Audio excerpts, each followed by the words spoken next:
Most of us have heard of the news, the most recent current events, that Queen Elizabeth of England has passed away or died approximately a week ago.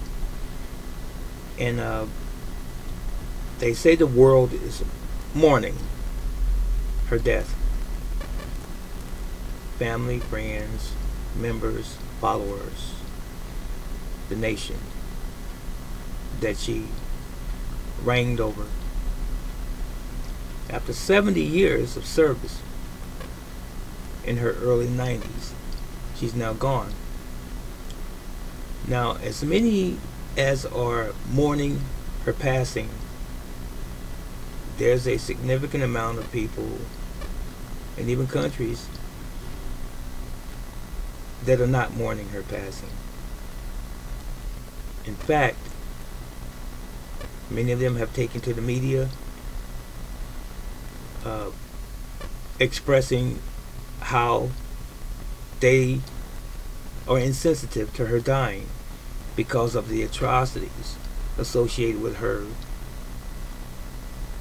rulership, if you will, during the time she lived, and even stemming all the way back to her ancestry, her family, her father, and so forth. There are certain African countries that really don't care that she died. Now, I'll say this: we come into this world, generally speaking, no matter who we are, we celebrate the birth of a child, irrespective of that child being born through a poor family, a mediocre family, or even a wealthy family. Life is still beautiful and is precious. But honestly, the value of that individual's life does bear some taking note of. How did that individual live? Now, it's also been said as it relates to the Queen that she inherited her life.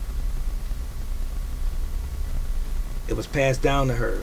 She was born into royalty.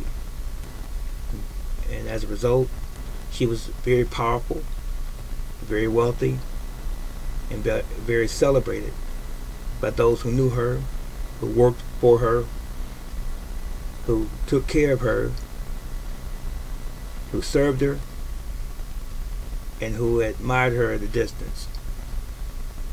But there are factions that say not so. We don't see the Queen as anyone to be lauded because of the atrocities carried out by her regime and previous regimes before her, same lineage, if you will.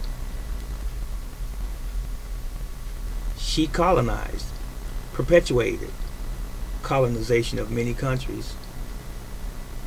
After the destruction of those countries, broken cultures, and even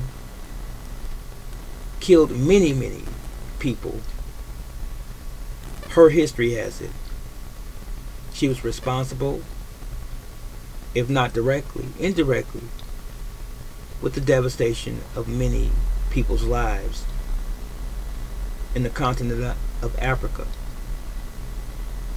And if you take to the media, if you go to YouTube, if you go on the internet and you key in some key phrases and words about what countries she colonized and her family colonized before her, you will see some very disgruntled people, some very disgruntled countries at the fact that she's being praised so highly when she's responsible, and her family are responsible for the deaths of millions and millions of Africans and people in other countries. As a matter of fact, this is how they came to power. Excuse my expression. By raping,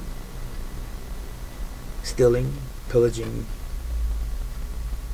destroying cultures even.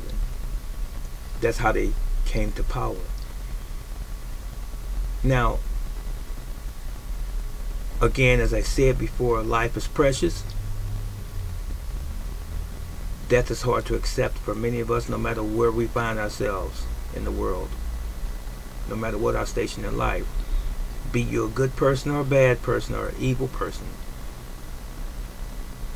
you still have family, you still have ties, you still have followers, you still have associates, you still have people that love and even adore you, no matter what type of person you may be.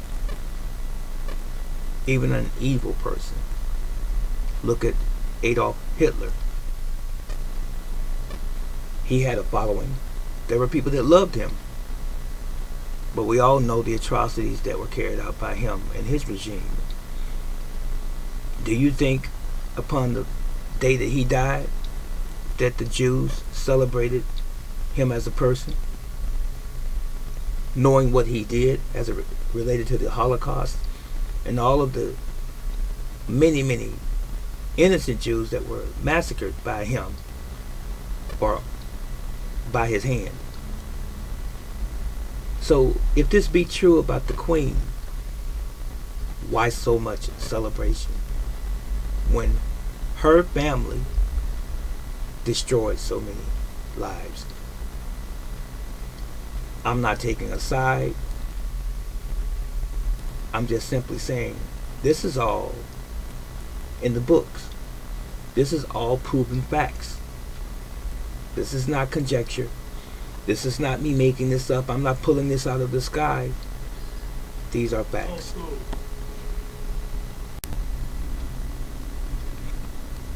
So, as I say, it's well documented what the Queen and her predecessors has done to people of color, black folks, more specifically across the planet, and especially in Africa, the continent of Africa. And I have money, since I collect world money, I have money of many countries where you see Queen Elizabeth's picture or effigy.